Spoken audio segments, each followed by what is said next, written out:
wabarakatuh. Selamat pagi anak-anak. Pagi, Bu. Pagi, Bu. Ya, apa kabar semuanya?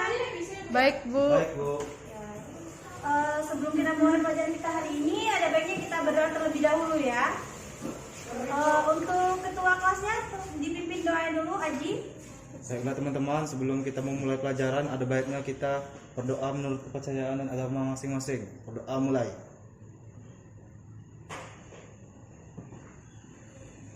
Doa selesai. Baiklah, lanjutkan saya. Baiklah, kita akan mempelajari materi tentang kingdom fungi atau jamur. Di sini Ibu akan bertanya, sebelumnya kita sudah pernah mempelajari tentang materi protista mirip jamur ya. Ibu mau bertanya, mengapa organisme protista mirip jamur tersebut tidak dikelompokkan ke dalam kingdom fungi? Ada yang bisa jawab? Saya, Bu. Ya, Aji boleh. Karena daur hidup dan reproduksinya berbeda dengan kingdom fungi. Ya, benar sekali ya jawaban dari Aji tadi, karena reproduksinya berbeda dengan kingdom fungi atau jamur. Selanjutnya kita akan tujuan pembelajaran kita hari ini yaitu menjelaskan pengertian, ciri umum dan mengelompokkan fungi berdasarkan ciri-cirinya. Pengertian dari fungi itu sendiri, baiklah, jamur tersebut tidak seperti tumbuhan lainnya karena jamur tidak memiliki klorofil dan membuat makanan sendiri dengan menghasilkan zat kimia yang dapat melakukan tubuh makhluk hidup lainnya. Baiklah, kita akan melanjutkan dengan ciri-ciri umum dari jamur. Ciri-ciri umum dari jamur tersebut yang pertama yaitu makroskopis dan mikroskopis. Karena jamur itu ada yang bisa dilihat dengan mata telanjang dan juga tidak bisa dilihat dengan mata telanjang atau dengan bantuan alat seperti mikroskop. Yang kedua yaitu eukariotik. Yang ketiga tidak motil. Yang keempat heterotrof. Yang kelima sapropit. Dan yang kelima dapat bereproduksi secara seksual dan aseksual. Selanjutnya itu memiliki dinding sel. Dinding sel dari jamur tersebut mengandung sel kitin atau selulosa. Jadi kingdom fungi atau jamur tersebut memiliki 4 divisi yang memiliki ciri-ciri yang berbeda. Yang pertama yaitu ada divisi Ascomycota, yang kedua divisi Zygomycota, yang ketiga Basidiomycota, dan yang keempat Deuteromycota. Selanjutnya yaitu ciri-ciri dari divisi Ascomycota. Ciri-ciri dari divisi Ascomycota tersebut adalah yang pertama terdiri dari hifa tidak bersekat. Yang kedua yaitu menghasilkan zigospora. Yang ketiga dinding sel mengandung kitin. Yang keempat tidak memiliki tubuh buah. Yang kelima bersifat multiseluler. Contoh dari divisi Ascomycota yaitu ada 3. Yang pertama Saccharomyces cerevisiae. Yang kedua yaitu Penicillium notatum.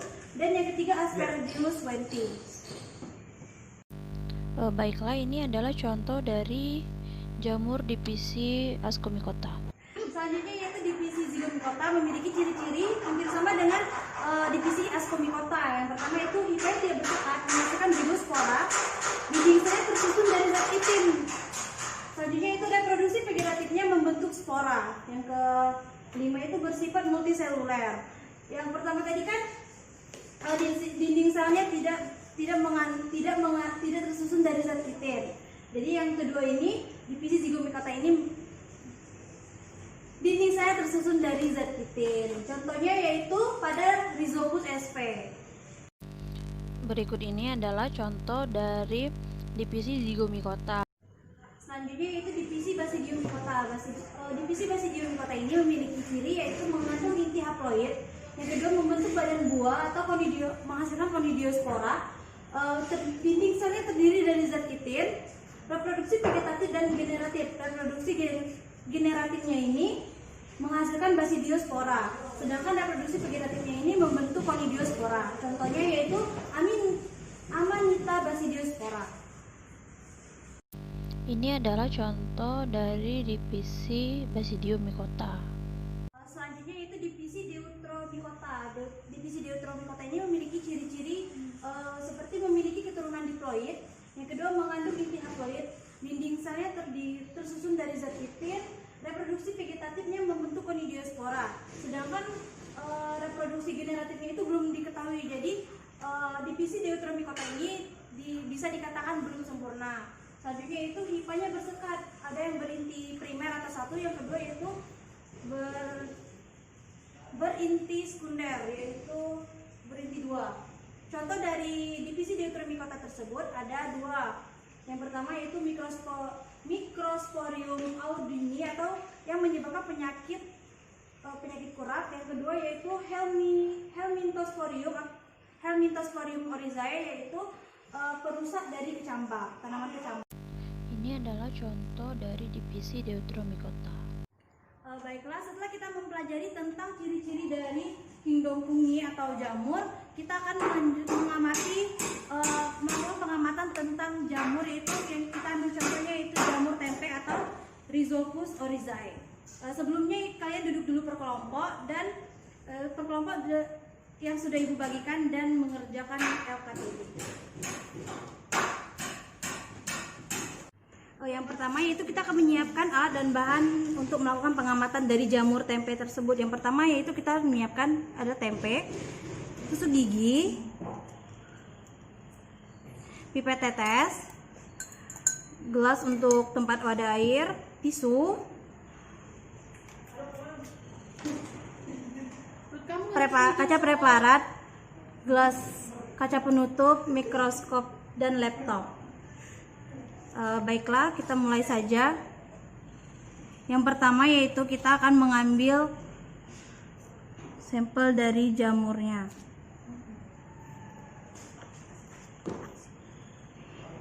Kita mengambil jamur yang berwarna hitam ya.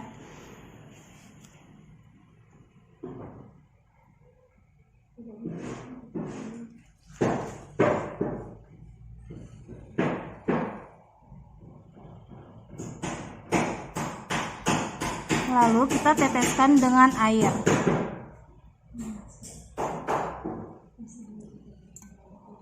Selanjutnya kita tutup dengan kaca penutup.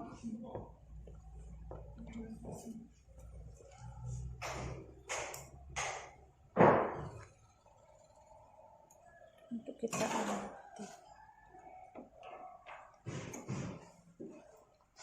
Untuk mengamati kita melakukan dari perbesaran terkecil dulu.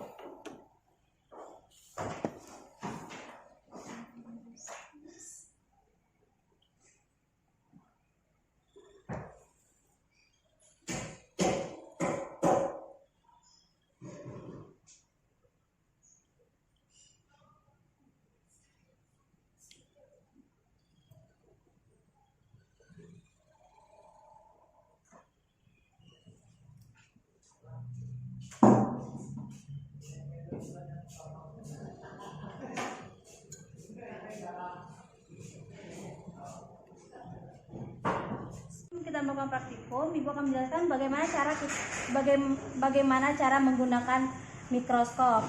Yang pertama itu Ibu akan menjelaskan bagian-bagiannya terlebih dahulu. Ini adalah skrup kasar, fungsinya yaitu untuk menaik turunkan lensa objek. Yang kedua yaitu ada skrup halus, yaitu untuk memperjelas dari lensa objeknya tersebut. Yang ketiga yaitu ada lensa objek. Ini bisa diganti-ganti dari perbesaran terkecil sampai perbesaran terbesar. Selanjutnya yaitu ada baiklah, lanjut saja. Itu pertama kita meletakkan preparat yang sudah kita buat tadi ke meja mikroskop untuk terjepit. Yang kedua yaitu kita akan mengatur perbesaran lensa yang akan kita lihat, yang akan kita amati pada objek. Selanjutnya skrup kasarnya kita turunkan supaya objeknya bisa terlihat lebih jelas. Jika objeknya sudah jelas, kita akan memperjelaskan lagi dengan skrup halus. Setelah kita sudah mendapatkan objek yang kita inginkan, kita akan setelah kita mendapatkan gambar objek yang lebih jelas, kita akan mengamatinya melalui laptop karena kita menggunakan mikroskop digital. Ini adalah hasil dari pengamatan yang telah kita lakukan, yaitu jamur tempe atau Rhizopus oryzae pada mikroskop digital. Walaupun tidak terlalu jelas ya kelihatannya, jadi ini jika jamurnya itu kita perbesar ya, kelihatan ya.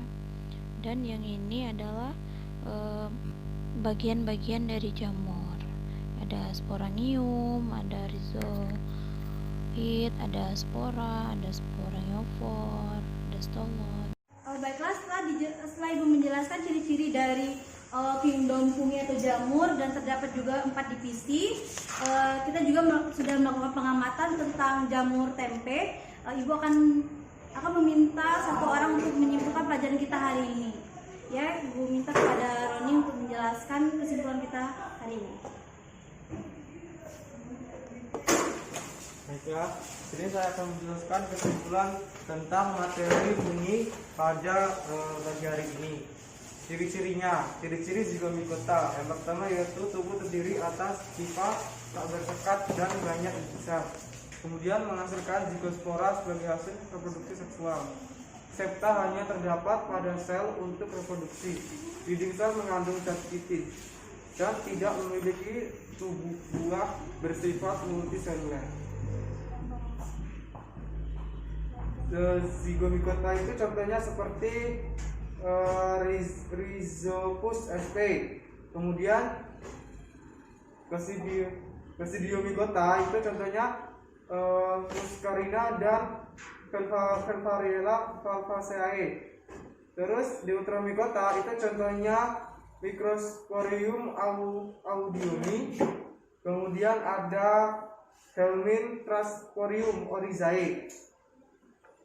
Ascomycota itu contohnya ada Saccharomyces cerevisiae, kemudian ada Penicillium, ada Aspergillus venti dan lainnya. Ya, terima kasih benar sekali ya Roni sudah menyimpulkan pelajaran kita hari ini. Baiklah, sekian materi kita hari ini. Terima kasih untuk pelajaran kita hari ini. Kita juga sudah mempelajari tentang ciri-ciri dari kingdom fungi atau jamur.